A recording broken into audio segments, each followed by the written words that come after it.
Hey guys, happy Friday. We made it.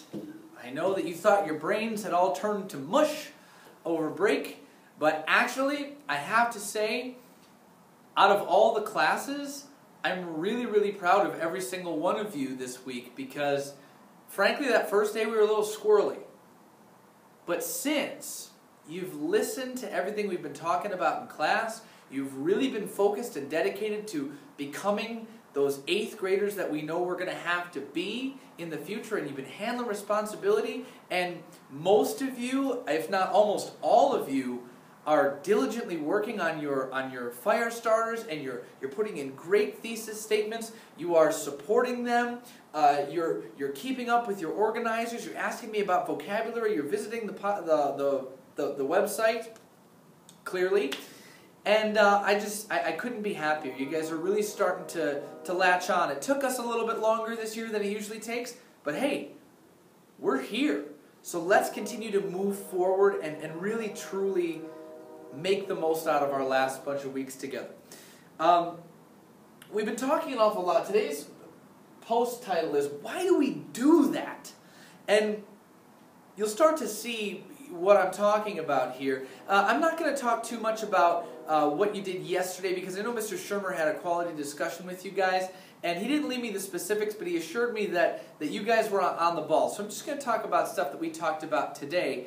But I do have to tell you, and I got to give a little shout out to Mrs. Stockman over at Western New York Young Writers Studio because she knows her stuff, and I was down training with her at the other end of the building yesterday, and that's why I wasn't here. But I got some really fantastic ideas and some really cool things that I've never done before that I'm going to try with you guys on some of the lessons throughout the rest of the year. So I'm super excited about that, and hopefully you will be too when we make it there.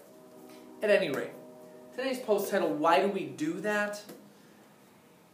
We talked a couple of times today about this business of being empathetical and hypothetical livers and experiencers. See, when we see things happen to other people, when we hear about things happening to other people, or when we read about it, or we experience it in TV, movie, theater, wherever,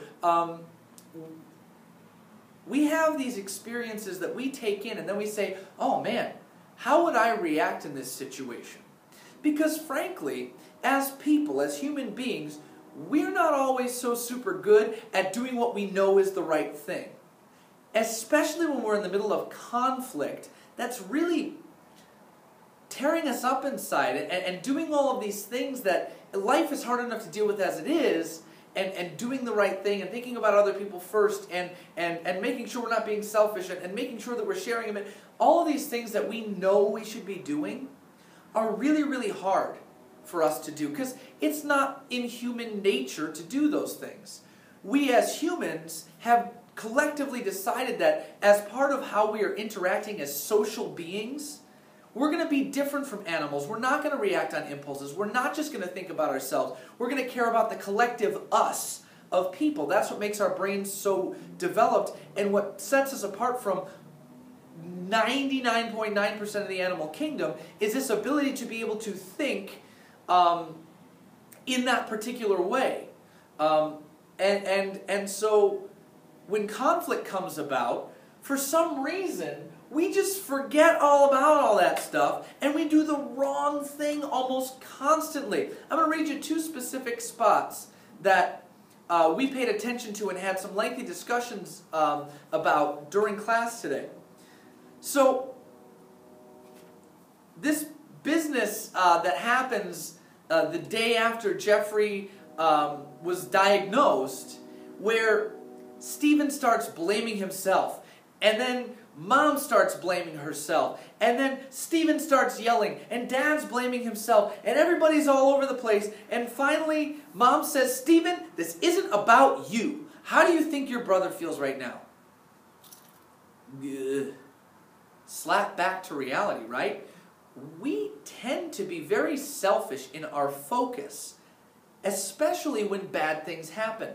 And not only that, we like to blame ourselves even when we know, Stephen knows in his head that he's not the reason Jeffrey's got cancer, but because his grandpa called him a protector of his little brother, he feels responsible in some way, shape, or form that he couldn't protect Jeffrey against this. Mom says, oh my God, Jeffrey's been limping, his parts have hurt, he's had all these problems, and I've been too busy to notice. Same thing with Dad, and they start blaming themselves. Well, is them noticing going to have kept Jeffrey's cancer away? No. But as people, all of a sudden we forget that there's logic in the world and that sometimes things just happen. And so what we do naturally is we start to blame people or things. And the two most common places to place blame are on ourselves, even though we'll never say it to other people. The most common place to place blame is ourselves and a higher power, whatever higher power, whether you call it karma or fate or destiny or God or whatever you happen to call it, the stars, whatever it is. We tend to blame ourselves and higher powers when really sometimes it's just something we have to get through. We have to make it to the other side of, and we come out stronger on the other end, but that's just it, the other end. We've talked a lot, and we've discussed a lot throughout the course of the year with character, plot, conflict, theme, and how plot structure works, that we really don't actually step back and take a look at what's come up over and over again and bother to learn anything until after we're out of the conflict. The conflict emotionally, mentally, even sometimes physically clouds our judgment. Well, this is where this notion of being a hypothetical experiencer comes in. I'm trying to get you to put yourself in the shoes of these people so that when stuff like this comes up in your life, and it doesn't always have to be bad stuff, could be good stuff too, but in this case it's the bad stuff, we prepare ourselves for how to act when it actually happens to us by hearing about it, seeing it take place, reading about it in other people. And we say, gosh, if I were in this situation, I would. That's a hypothetical situation. It's your hypothesis, the root of hypothetical. It's your hypothesis about what would happen given the information you have about how other people have reacted and your own information that you have from your own experiences and knowing yourself. That's what a prediction and an inference is. Predictions, inferences, conclusions, we talked about it the other day, they're all the same thing. You take outside information, however much you have, you take your internal information, you put it together to make some sense of it. I want you to know that even though we feel badly when we do this stuff, part of our discussion today was, I don't want you to feel like you're alone in doing that. I still do this, and I'm darn near 30. Adults struggle with it too. And it's natural, and it's normal. There's even a psychological term for what happens when we go through grief situations, when we are in that place of anxiety. It's called the 5 stages of grief. And it's a very real psychological thing that I even learned about in my psychology classes when I was going through college. The 5 stages of grief. Denial. Gee, haven't we heard Stephen say, allegedly, supposedly he has this? He's trying not to believe it. He's already in the full throes of the 2nd stage of grief too, which is anger. There's also bargaining. That's when you say, okay, God, I'll go to church if you just make me get through this. You've heard people do that before on TV and movies. Maybe you've even said it yourself to whatever higher power you imagine there to be. Or I shouldn't say imagine, you believe there to be. Then there's where was I? Oh, depression. And then finally acceptance. But all of these emotions are natural to experience. So I don't want you to feel bad that you are ignoring your put other people first, or think with a level head, or don't be selfish, or what. It's natural that we go through phases where we can't remember that stuff.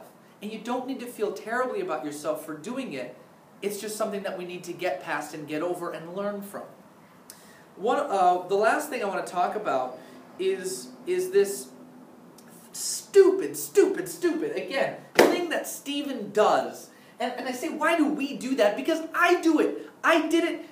And we'll get to this. But this thing that Stephen does where he stops talking to his family And he doesn't tell any of his friends what he's going through.